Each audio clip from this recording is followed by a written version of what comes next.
but the institutional silence. And, I say no one talks about partition, no one talks about end of empire, no one talks about empire. There are no museums, there are no memorials. I mean, there is a partition museum in Amritsar now, but that's not Britain. So there was no public space for people to air their stories. Why is partition in the Indian subcontinent in the UK shrouded in a veil of silence? Well, I can talk about the UK, maybe you can talk about Indian subcontinent, but I think there are similarities and differences, and I think about it. When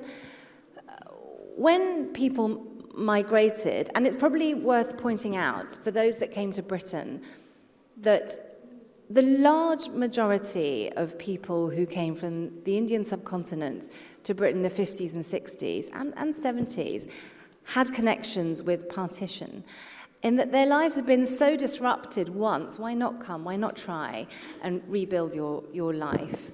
And so they came to Britain with their stories of memories of loss and trauma and grief, and they kept them hidden away because they had to, because they were in a country that could sometimes be hostile, and they had to get on and make a new life. And what was really interesting was when they first came, and the only jobs really that many could do were in the factories and foundries, they were working side by side with Pakistanis, working together for equal pay and against racism.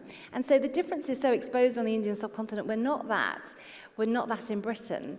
And so they didn't have time to think about the past. And then their children that were born in Britain, they didn't know about that history, so no one talked about it. But the institutional silence, and I say no one talks about partition, no one talks about end of empire, no one talks about empire. There are no museums, there are no memorials. I mean, there is a partition museum in Amritsar now, but that's not Britain. So there was no public space for people to air their stories. But also, the thing about partition, unlike, say, the Holocaust, where with the Holocaust it's so much easier to differentiate the victims from the perpetrators, the thing about the partition is that there were perpetrators within families, and so a lot of partition memories are bound up in honor and shame, and so these are very, very difficult things to talk about. And so for all those reasons, and bystanders, so not only perpetrators, but people who saw terrible things of women being carried off, people talk about that a lot, and no one did anything. So for all these reasons, there has been silence in Britain.